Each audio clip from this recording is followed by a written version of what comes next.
Este é o motivo pelo qual os demônios pediram aos porcos a Jesus. Os demônios são criaturas espirituais que podem assumir o controle de um corpo físico e usá-lo para seus próprios propósitos. Quando o corpo de uma pessoa está completamente possuído por um demônio, essa condição é conhecida como possessão demoníaca. Durante seu tempo na Terra, Jesus teve vários encontros com diversos demônios. Naturalmente, nenhum deles foi rival para o poder de Cristo. Ao cair da tarde, trouxeram-lhe muitos que estavam possuídos por demônios, e ele expulsou os espíritos malignos com uma palavra e curou todos os enfermos, demonstrando sua autoridade como Messias. Mateus 8,16. A cidade de Gadara serviu como cenário para o encontro entre Jesus e o endemoniado. Eles encontraram um indivíduo possuído por demônios. A região foi referida como o país dos Gerazenos por Marcos e Lucas, embora Mateus a tenha chamado de país dos Gadarenos. Gergesa, também conhecida como Gerasa, Cursi, era um pequeno assentamento localizado aproximadamente no centro da margem leste do lago. Gadara, uma das cidades da Decápole, era uma cidade maior a 6 milhas a sudeste do extremo sul do lago. Parece que este incidente ocorreu em algum lugar próximo a ambas as cidades. De acordo com o relato de Lucas sobre os eventos, o homem endemoniado saudou Jesus e seus discípulos quando chegaram à margem.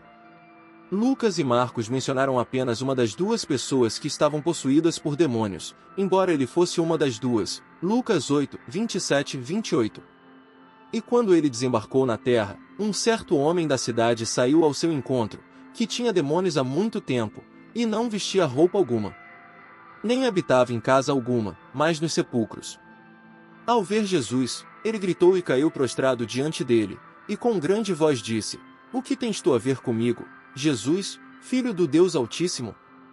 Peço-te que não me atormentes." O bom Lucas descreveu alguns dos sinais que indicavam que este indivíduo estava possuído por um demônio. Estes incluíam falta de respeito por sua própria dignidade, não vestir roupa, isolamento social, retirada para um refúgio impuro, reconhecer Jesus como Messias, manter controle sobre sua língua, gritar e possuir uma força enorme. Este homem estava sob a autoridade de forças espirituais que estavam diretamente contra a vontade de Jesus e de Deus. As entidades demoníacas dentro do homem confessaram que Jesus era Deus. Eles não estavam adorando Jesus em sua capacidade de Deus. Em vez disso, estavam suplicando por compaixão diante dele no papel de juiz. Desejavam evitar a agonia de serem arrojados prematuramente ao abismo. Este desafortunado homem estava entre as tumbas por um espírito impuro, para que tivesse a oportunidade de perturbá-lo continuamente com um espetáculo fúnebre de morte, como se estivesse separado da sociedade dos homens e já habitasse entre os mortos. Esta não foi a primeira vez que Jesus lidou com demônios. Há o caso de Maria chamada Madalena, Lucas 8:1. Aconteceu depois disso que ele percorria cidades e aldeias, pregando e anunciando as boas novas do reino de Deus, e os 12 estavam com ele. Esta Maria havia sido possuída por um demônio até que Jesus a libertou. Além disso, muitas pessoas pensam que ela se entregou à imoralidade, mas a Bíblia nunca afirma isso realmente. Lucas 8, 29 e 32. Pois Jesus havia ordenado ao espírito imundo que saísse do homem, pois muitas vezes ele o havia possuído, e eles o tinham atado com correntes e grilhões. Mas ele quebrou as correntes e foi impelido pelo demônio para os desertos. E Jesus lhe perguntou, dizendo: "Qual é o teu nome?" E ele respondeu: "Legião", porque muitos demônios tinham entrado nele, e imploravam que não os enviasse para o abismo.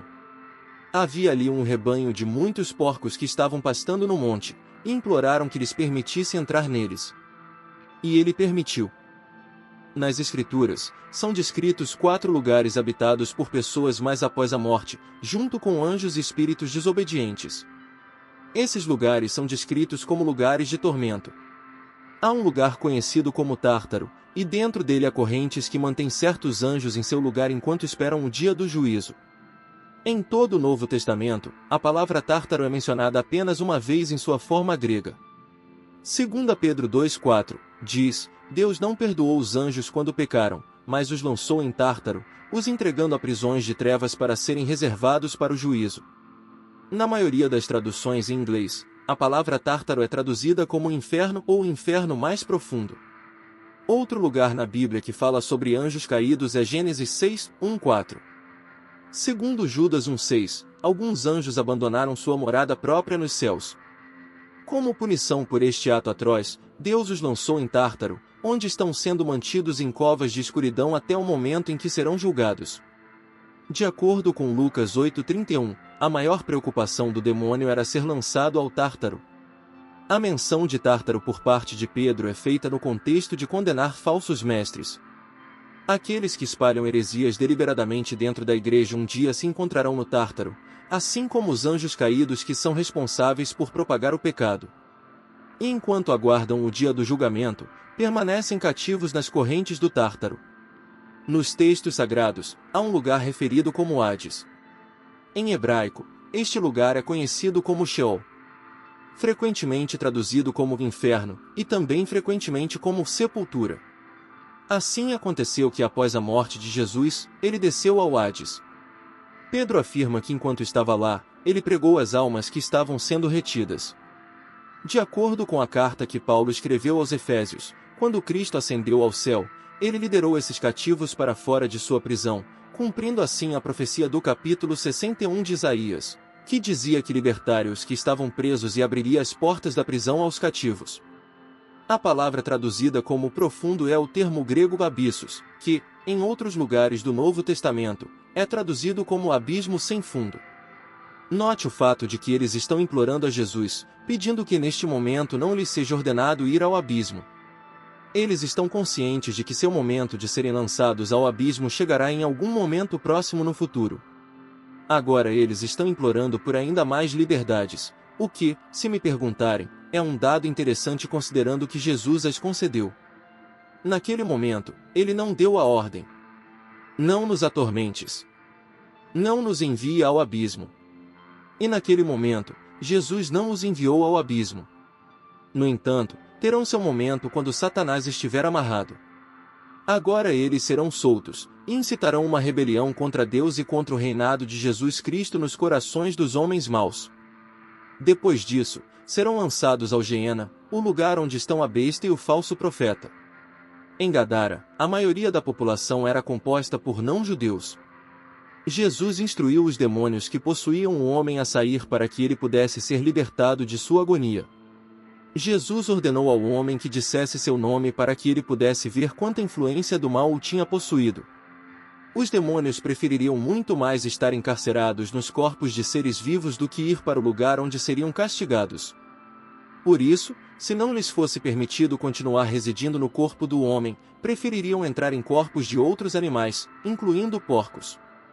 Jesus concedeu seu pedido, mas no final, ainda eram responsáveis por suas ações, já que os porcos perderam o juízo e se afogaram no mar.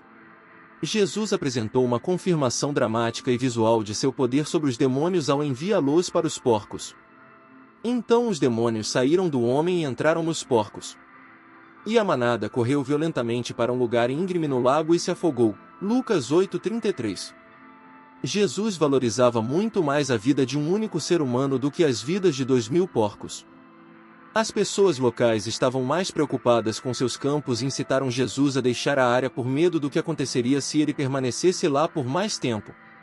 Na montanha também havia um rebanho de numerosos porcos, que estavam pastando. Isso é uma violação da lei.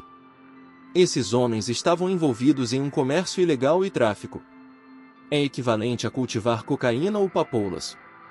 Lucas 8:35-37. Então eles saíram para ver o que havia acontecido e chegaram a Jesus, e encontraram um homem de quem os demônios haviam saído sentado aos pés de Jesus, vestido e em perfeito juízo, e ficaram com medo. Aqueles que o viram também lhes contaram como o que estava possuído por demônios havia sido curado. Então toda a multidão da região dos Gadarenos e dos arredores lhe pediu que se afastasse dali, porque estavam cheios de grande medo. E ele subiu no barco e retornou.